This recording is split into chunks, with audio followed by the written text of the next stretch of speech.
A degree doesn't mean anything. Experience and the willingness to know something is way more valuable than a degree. And that's what I was trying to push towards my coworkers who felt like they were doomed, or they felt like they put themselves in a really crappy position in life because they didn't go straight into college or straight into a trade school. I told them, I was like, no, you got it all wrong.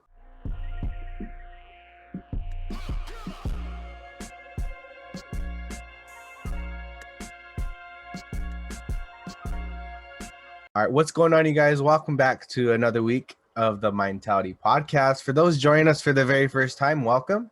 And we just wanted to state our claim about this podcast and the purpose of it. And it's very simple. Every week, Monday, we try best to drop out a new episode of positivity, a mindset that you guys can take into your week, a killer mentality, a mentality to execute and deliver, whether it's at your job, whether it's at school, in your household. We want to be a part of you becoming a better you. And yeah, so that's pretty much it. I'm going to go ahead. Oh yeah, really quick. This week is going to be the start of something new for our podcast. Typically, Eric and I like to go through bullet points. We like to stick to one theme, but we both decided that it's probably best for us to just kind of let our journey of the week take us wherever this podcast may go. We want to have some structure, but we also want it to be fun. We don't want it to become like a job or a task. We want to give you guys our full heart, our full honest truth. And don't worry, you guys, we're going to keep it positive as usual. So, Eric, without further ado, go ahead and kick off the first topic. Yeah, good morning, everyone. Hope everyone's having a good week and going well in life, and you guys are doing well. But I don't know about you, Rodolfo, but for me, time's been flying. I felt like just the other day I started my school academic year, and I'm already looking at buying cap and gown. It's just flying, man. Yes, sir. I agree 100%, man. The weeks are going by like hours, and I don't remember ever having the school year go by this fast before. I don't know if it's because of the pandemic going on, or if it's just we're working so hard. It's like it's just going by really fast, and that's definitely been something that I've been taking into consideration. Like, okay, maybe I should stop and smell the flowers. Yeah, no, definitely. Um, I work with youth at my job, and every time they reference like this was back in like 2014, this was back like in 2015. In my head, I'm like, oh, okay, so I was like 17, but that was like when they were 8 or 9. And so to me, it's like, oh my God, like dang. And then I'm thinking, wait, hold on, I'm 23. And so if they reference something like in 2013 when they were like 9, that was 10 years ago for me. And I'm like, oh Wow. no, no, no, no. No, Wow. no, no, no, no. Wow. Yeah, it's telling you, man, it just flies. Now I'm stuck with some hard decisions right now as well. Okay. So I'm having to choose between law schools, and it's such a hard decision because you have like a higher ranking school you can go to, right? University of Tennessee. Then I have Gonzaga, which is an opportunity to go full ride to Gonzaga. And then there's this one, University of Louisville Brandeis, which is a very historical school. I think I believe it's like top 5 oldest law schools in the United States. Martin Luther King's been and had speeches there. Ruth Ginsburg had speeches there. Uh, it's very top notch in their, I guess, techniques and things that they do is very on the forefront of new law, and it's in Louisville, Kentucky, which kind of is my sense of people, the country folks. But it's making that hard decision of like where does God want me to go? Where can I make the most impact and get the most benefit out of going and making these decisions? Yeah, that's tough. That's tough. Me just being me, it's like wherever it's free, talk about God paving the way. To me, that would be like my what's the word? My interpretation of kind of like a door being open for me, Mm-hmm. in a sense. Mm-hmm. Excuse me. My personal opinion, but you mentioned one of the schools that Martin Luther King did a speech at, and they're known for their more modern law and their practices. Like they have a really good system, and they have like standards. That's also intriguing to me. That's like, man, that's kind of like that also would grab my Right. attention. Right. So it's tough. It's tough. I do applaud you, man, for going into law. I do, and it is law. It's law's considered graduate school, is it not? Yes. Yeah, Yes. yeah. So I plan on doing graduate school down the line as well. The crazy thing, talk about time going by fast. I need to apply by March something if I want to get financial Mm, aid for next year, which would mm, be this coming August 21, and then all the way through May of 2022. And I'm like, oh my God, that's so crazy. mm-hmm. Just a little tangent there about how fast time is going. So are you favoring one? Are you favoring a school right now? Yeah, I'm kind of liking the University of Louisville in Kentucky just because I'm interested in going into the military with my law degree and joining the Right. JAG program. And I was looking at Army bases and Air Force bases located near all the law schools that I've applied to and been accepted. And Louisville is the one that has an Army base for JAG. And so during my law school, I can do an internship through the JAG and try and build that connection before I apply for JAG. So I'm thinking that the best one for me so far is Brandeis because it has that opportunity for what I want to do with my career. Um, and I can kind of do that. And just in general, it's in the city as well. I kind of enjoyed living in Phoenix just because of the city area where I can go and watch all the games, the baseball games, the basketball games. Yeah, there's so much to do in Phoenix that like I don't have to worry about like, oh, what I don't have anything to do this weekend. No, I can find something to do this weekend, and I enjoyed that. So Louisville sounds nice. I mean, you got the Louisville Slugger. I'm trying to think of some other You got things. the university, right? Of Kentucky. Is it Kentucky University? Aren't they really good at basketball too? College basketball? Or Uh-huh. is that different? Is that the Yeah, same they're thing? they're good at basketball. Yeah, there's the Cardinals, or no, that's St. Louis. What is Louisville? Does Kentucky have? Yeah, Louisville has a basketball team as well. Louisville does. I think Yeah, the card. I don't know if they're the Cardinals. They do have a basketball team though, a college basketball team. yeah. I Same can't thing with remember off the top of my Louisville. head what it is. Uh, yeah, I'm liking that school a lot. Just because to me it's like I feel like a gravitation towards that school, but I haven't. I don't know. I'm still figuring it out. I'm gonna go Okay. check out the campuses here in March. I'm gonna fly out there and usually when you step on campus, you kind of get that feeling of, Oh yeah, the vibes are there.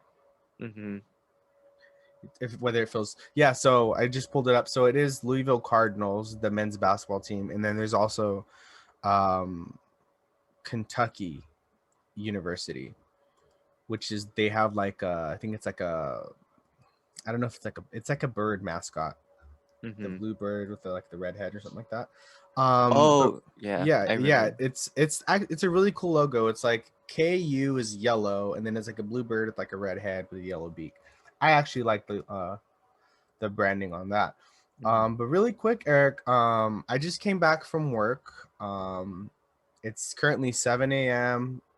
on a Monday morning. I came back from work around 6:15. I came home. This is my fifth overnight of sixth, and I had a lot of time to think of what we would talk about today. And just looking back from when I first started back flipping patties at A&W here in Mentone, switching to retail, and then transitioning to warehouse, and then now transitioning to like a youth shelter. And one thing, Eric, that I've been wanting to talk about on the podcast is gaining experience at work and then making moves to move up in a company Mm-hmm. or in that specific field. Mm-hmm. So I remember so many conversations because I worked with Nordstrom, the company, for 3 years, 3 of my 4 years of college. And I've probably gone through maybe 3 or 4 department managers, and they were like the honchos. They were the ones that could fire me on the spot. They were the ones that could pull me aside and give me a write up with no Mm-hmm. questions asked. Um, One thing, probably like 4 out of 4 of those department managers in retail, and none of them had college degrees, but they made really well money. They made some really decent money working for Nordstrom. The way they did so is they moved up in the company, and a company like Nordstrom, they encourage you Mm-hmm. to talk to your manager about how you can move up, whether it's through commission or it's through hourly, whatever you prefer. And they would always tell me like, hey Rodolfo, if college doesn't work out, um, that we could sit down with you and figure out what's the best route for you to move up in the company. And I always told them like no, I'm sticking to college. I'm sticking to college.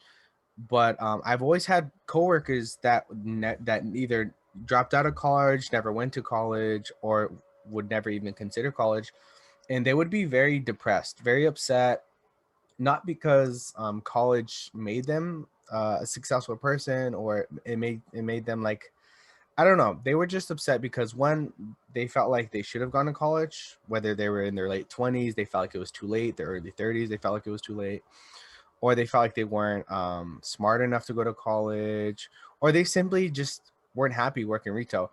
And I would tell them, look, if I was in your position, a company like Nordstrom's is great. I would do everything in my power to move up. I would tell them, sit down with the manager, Mm-hmm. and ask them, what can I do to make more money? Like, be for reals. Mm-hmm. How can I be more of like an asset to this company? Whether they did that or not, I just wanted to share what I would have done and what I did do. So I understood like my second year of working with for that company, I understood that if I wanted to move up or just make more money, even if it was like $1, I knew I had to sit down with my manager. And as uncomfortable as it was, I still did that. Mm-hmm. And I just wanted to encourage people who are listening to this podcast is step out of your comfort zone. And even if it's for $1, $2 raise, or if it's honestly Mm-hmm. just a different position where you just want something fresh, I encourage you guys to take that bold step forward, sit your manager down and let them know that you're ready to move up or that you have interest Mm-hmm. in moving up. I've done it. Fast food, after at my 1 year anniversary, to give you guys a breakdown, my 1 year anniversary of flipping patties, I sat my manager down, as uncomfortable as it was, as an 18-year-old freshman year in college. I said, hey, I would like to train to be a shift manager. They politely declined, and I politely left because there was no Mm-hmm. growth for me there. I wanted more money. I was willing to put in the work Mm-hmm. and the training to qualify for that position, and they weren't willing to train me, so I left. That's when I went to Nordstrom. My first year of Nordstrom, I understood that it was gonna take more than 1 year to get like a promotion. So I sat the first year out, like I worked, no complaining. The second year, I sat my manager down and I said, "Hey, how can I be more of an asset? What makes me more of a valuable employee?" And because I understood that for the next 3 years, potentially 4 years, I would be working for that company. Um, so Mm-hmm. that's kind of like my shakedown, and I did become somewhat of a lead, never to like the assistant manager position, with the exception of my last like month with the company before I moved to Nordstrom's warehouse. I did have an interview lined up to become an assistant manager for a store. So but that couldn't have been done if I didn't take that bold step and Mm-hmm. sit my manager down. But yeah, I just wanted to share that if you had anything to say on that. Yeah, so I'll put a little asterisk next to your comment on the fact on you going into your managers and speaking to them about going in on maybe a position of higher ranking. You have to have, like you had talked about before, you have to build yourself before you can go in and have that conversation. Because if you go into that conversation with your manager to start saying like I want a higher position or something without having done the work before that or proven yourself to be in a role to go in a higher position, then it's kind of you're kind of stepping on your own foot in that sense, that it decredits your trust. And I think that's in my opinion. I think that you need to build and show that you're deserving of it and that you can handle the situation before you have that conversation. But I think that conversation is absolutely necessary to go into a higher ranking, right? When you go into the job, you want to know what it is you're trying to get out of that job, right? Is it just, are you in the job just to get the money, if to pay for rent? Are you in the job to get in a higher position, right? Are you trying to be in that position to have more money or be in charge of people? Or are you using the job as a stepping stone to get another job? You got to consider what you're trying to get out of that job, right? What is your purpose with it? And then utilize it and work towards that goal of whatever your purpose is. So for me, I have had internships with several attorneys' offices, and I didn't go into it thinking like uh, I'm just trying to do this for school credit hours, right? I'm going into it to leverage potential jobs in the future and build connections and also learn about law. So I'm just trying everything that I can to utilize that position. So I'll talk to my attorney, even if it makes me look bad, if it makes me look like dumb, if I don't know something. And, I'm like, hey, I probably should know this, but I don't. Like, can you explain this to me? It makes me uncomfortable to not know something and to make myself not feel smart, especially in the sense of legal aspect. Uh, but at least I know now. Like I asked the questions. I know now so that in the future I don't kind of just have to guess or just go with everything else. I ask those questions that are uncomfortable that I don't know, but it's okay to be uncomfortable and don't know because that's how you grow and develop as a person and in your position is asking those questions that make you maybe sound dumb or going into your office and not knowing what's going to happen, but you're putting yourself out there because you got to be uncomfortable to be comfortable. Yeah, that's a good point. And to what you just said is like being almost 6 months post graduated from college with a 4-year degree, I'm starting to really learn and understand more and more and more the importance of experience. Like you mentioned, you would rather look like an idiot asking, wait, how do I do this? Or how does that process work for the future? Only for the future to have the right answer. You know what I'm saying? Like you're willing to go through the embarrassment of like, hey, can you educate me really quick? Like, wait, why do we do that again? And they say, this is why we do it. This is how you do it. And so the next time unsupervised, this is how we do it. This is why we do it. And that's experience. That's something that you can't buy. That's something that you strictly earn. And I have coworkers in management positions who don't have college degrees, who are making more money than me, whose jobs are more secured than me, but simply because they have experience. A degree doesn't mean anything. Experience and the willingness to know something is way more valuable than a degree. And that's what I Mm-hmm. was trying to push towards my coworkers who felt like they were doomed, or they felt like they put themselves in a really crappy position in life because they didn't go straight into college or straight into a trade school. Mm-hmm. I told them, I was like, no, you got it all wrong. If you just sit the manager down, let them know your interest, or maybe even like, I don't know, if they wanted to like be like a eventually have like their own mechanic shop, start taking off tires, and then ask how you change the oil, and then after Mm-hmm. that ask, and it's, but I was just trying to emphasize to my, it's just like just figure out how you can move up. You don't Mm-hmm. need a certain degree or anything to move up in Mm-hmm. a company. If you have experience, it is so much more valuable than having like this degree or something, or like the willingness to learn. Mm-hmm. A manager can work with that. Yeah, and it's funny you say that because I think Elon Musk is now changing the workforce and how they hire people, at least through Tesla.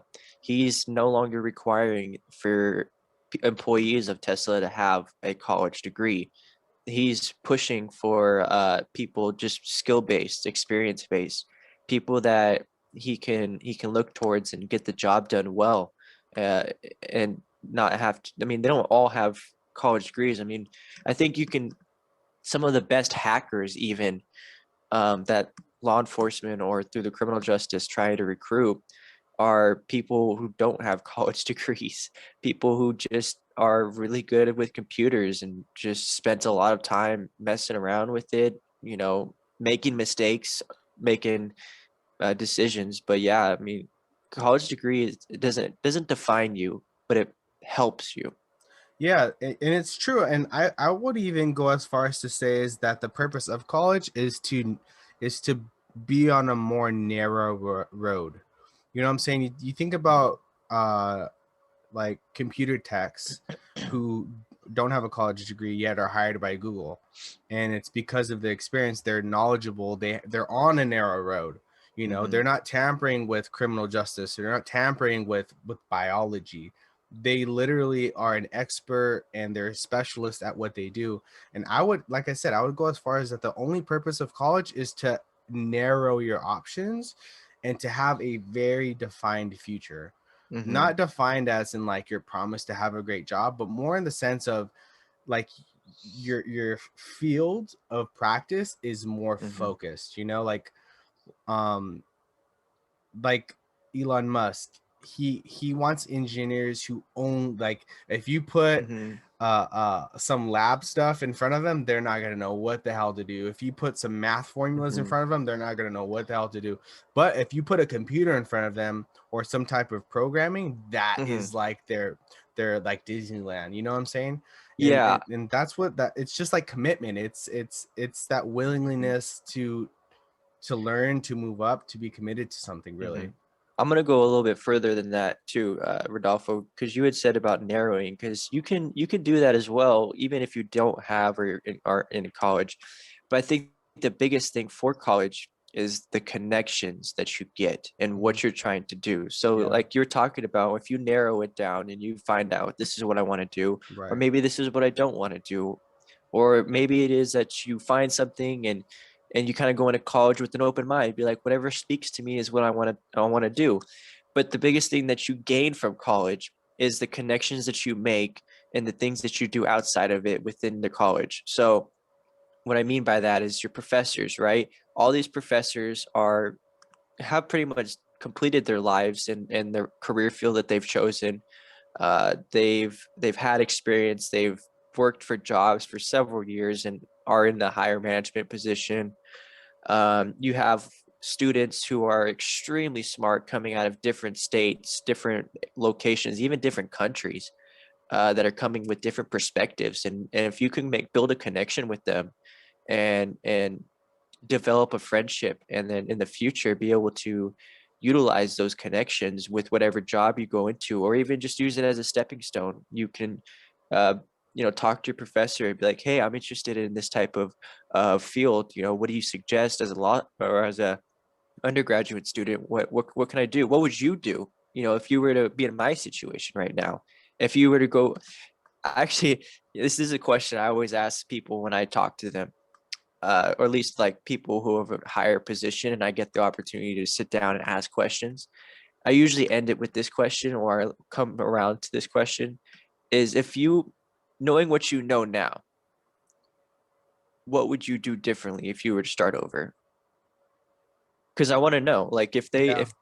if they if I know that they've attended this university, they've had this internship, or they've done this job, and or maybe they didn't like this career field after all this work that they put in, right? I'm curious to know what they would do differently, so that I myself could try and fix that, or maybe like, okay, take it into consideration of everything that they've done and what they would do differently. Right.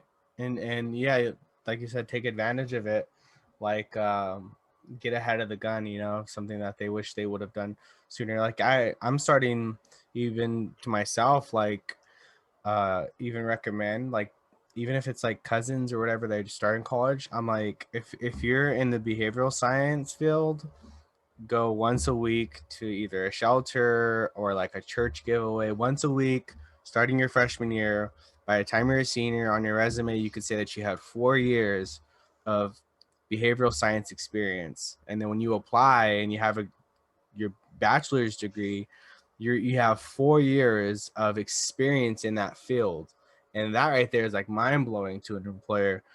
So that's like one of those things that you're talking about is like, what would you do? And that's something I would tell the youngsters who are getting into college or who are in the midst of college. Once a week for minimum of 4 hours. I mean, come on, 4 hours once a week, whatever your field is, business, science, behavioral science, math. I mean, if you want to be a math major or a math professor or some sort of teaching field, tutoring once a week, 4 hours tops. You could either do 2 times a week for 2 hours or one day for 4 hours. Start that. If you're a sophomore in college and you want to be a math teacher or a teacher, tutor. 3 years down the line, 2.5 years down the line, you have 2.5 years of experience by the time you graduate college. You put that on your resume when you're applying, and they see that, wow, you have 3 years of tutoring, 3 years of teaching. That's very, very, very huge and key. Yes. And what's great about being in this time and this generation is there's so many resources online. You have YouTube, Google, scholarly sources. I can't even name everything that you have uh, to your ability to use. Just type in the questions. If you're interested in, like Rodolfo was saying, tutoring, look up, what does a tutor do? Okay, what do they study? What do they teach? Okay, math. All right, let's just type in math 101. Just, you can really, there's the abundance of questions. There's no limit to the questions that you can ask Google that won't give you the answer to. You can receive pretty much every college education through Google if you are really determined to find it. I mean, it's that simple. It's just typing in a question and finding an answer, and then trying to work towards being better than what you were before, and learning more, even if it makes you uncomfortable, even if you have to ask questions that make you look dumb. You won't be dumb afterwards because you'll know the answer to it. Right. So it's just taking the time to sit down and ask the questions and look up the answers and be like, oh, what is this, and kind of go in and research it and develop as a person more. Yeah, and to broaden the scope before we switch topics here, is all Eric and I are trying to emphasize is that one, college doesn't make you successful. It doesn't make you like guarantee like this promising future. So if it's retail that you want to move up in, if it's dealership, mechanic, any type of business or field, it's just a matter of commitment and the willingness to sit down, to humble yourself, and to learn that field.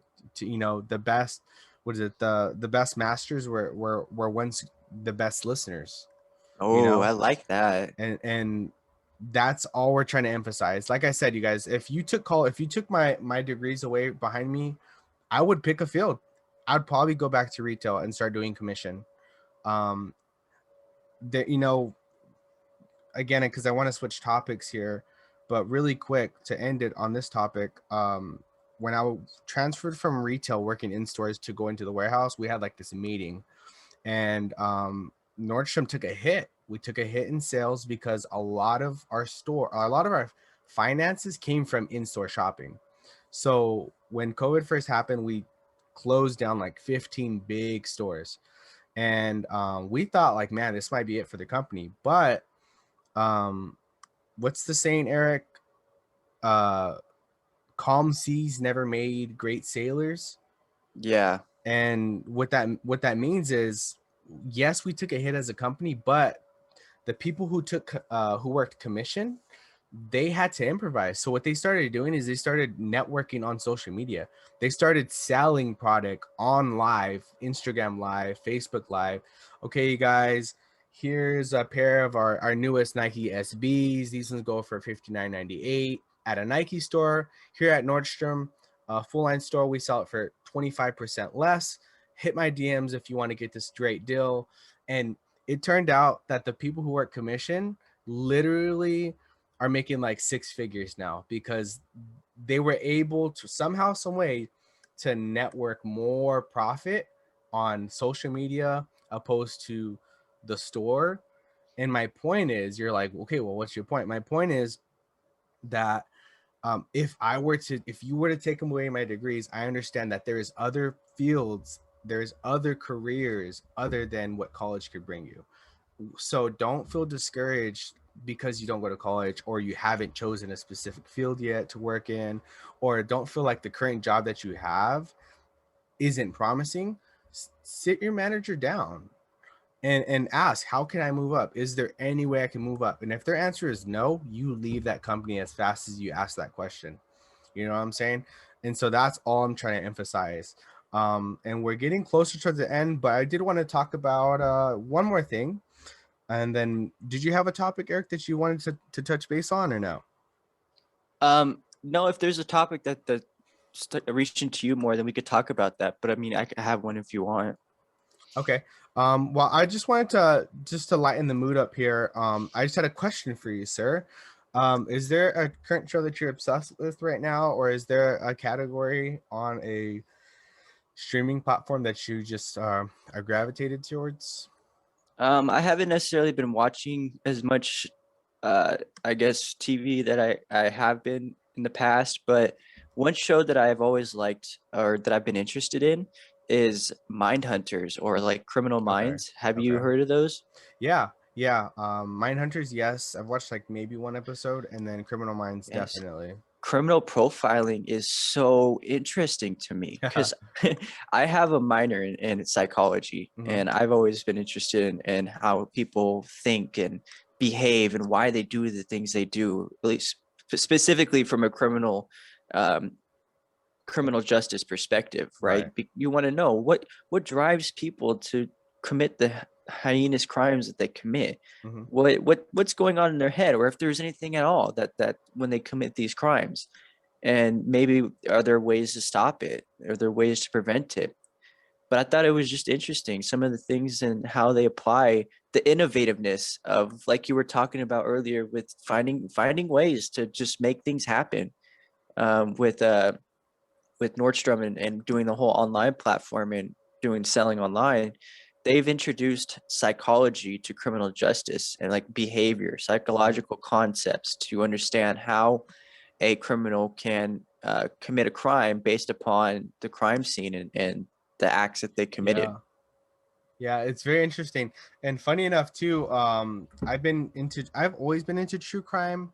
I blame my mom because she was in training to be a sheriff, so she would watch a lot of cops live. She would watch a lot of Law and Order, and so I kind of grew up in a household that always had that in the background.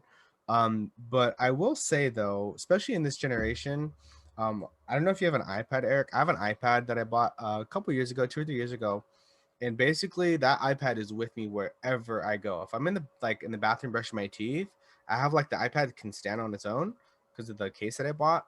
It's on there. Like when I'm brushing my teeth, literally like from the shower, I have a Bluetooth speaker and the iPad's on. If I'm cooking breakfast, the iPad's on. Even sometimes when I go to sleep, I'll like put on a movie just to have in the background.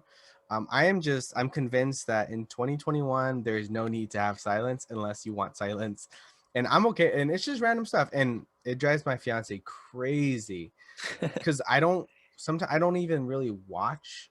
I just like it on, and then sometimes I'm like, ooh, like let me rewind that. So I click the 10 seconds reverse like 3 times.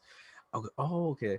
But yeah, true crime I've been into as well. Highly recommend, Eric, The Night Stalker on Netflix. Oh yeah, I've actually seen that one. You seen it? The 5 Yes, episodes? That one is yes, amazing. I just watched it tonight on my overnight, and it was amazing, yes. which was kind of sketchy too, because I was on my overnight. So I was like, every little sound, I'm like, hold on, what's going on here? Um, Yeah, it's super interesting. Those shows about the serial killers. yeah. They. I can't tell you how smart some of them are when it comes to eluding police. Like, Oh, it's oof, it's yeah, they are crazy. extremely smart. I think one of the smartest ones, I think, with the serial killer Ed Cumper. I don't know if I'm pronouncing that right. He was so successful in eluding police that he had law enforcement friends that he would go to the Oh, I bar heard with this one. I heard this one. every night, or even nights where he committed murders, Hmm. and go have a beer with them. And he was so successful that they never caught him. It was only until he told his law enforcement friends that he was the murderer And or they didn't serial believe him killer, either. they And didn't and and believe him. he was like, go to this location, you'll find 2 bodies, and they did, and they still didn't believe him or something. That's I remember that one. Yeah, that's yeah, crazy to me. yeah. But like you said, the moves that they make, um, it's just like whoa, it's Hmm. crazy. Um, I'm always kind of like anti like old serial killers because they had such an advantage on society with no security cameras, no surveillance, horrible networking. Like Hmm. police departments didn't interact because they were territorial. Like, oh, that drives me nuts. How much crimes could have been solved if they weren't so Hmm. territorial. Um, Man, shoot. But we're gonna go ahead and wrap up this podcast. Eric, did you want to go ahead and read the quote, and then I can kind of give you a shakedown of what the quote is? Yeah, so the quote of the day is: the good life is a process, not a state of being. That's pretty deep. Yeah, and I think it kind of ties into the topic. That's the reason why I chose it. And basically, all it's saying is that the good life is part of the process, meaning that I don't think the good life is a degree. I don't think it's a title in your field. I just think a good life is when you're constantly pursuing something where where you feel like not like I honestly feel like there is no destination and there is no satisfaction in destination. I just think that you'll enjoy life better if you're constantly trying to pursue something. And I think to go even further is you're trying to pursue something at the microscopic level. Like for me at my job, if I can like clean a corner of the workplace that never gets cleaned, to me that's more accomplishing than getting like an award, because i'm I'm in the process of being a better me, a better employee. I'm not worried about having a certain title, having a certain position or wage. I just, out of the goodness out of my heart and the willingness of trying to be better as a person, as an employee, I clean that corner of my work. Mhm. I like how you said satisfies you more than the award, which is Yeah. true. That's what it should be. I think people misconceive the concept of what is there, or what it is that people should consider good. Hmm. I don't think a title or awards or any of that it defines you as somebody that's good or has a good life. I mean, they're indicators, but I mean, I've known plenty of people that have had all those things and not had a good life because Yeah. they've just all been handed to them. They maybe didn't earn it like they feel like they should have. Um, there's a lot of people like that. So unless you work for it or earn it right, or do all the things that are necessary, then you won't have that good life, or you won't feel purpose driven. Yeah, and I'm actually gonna save this topic potentially for next week, Eric.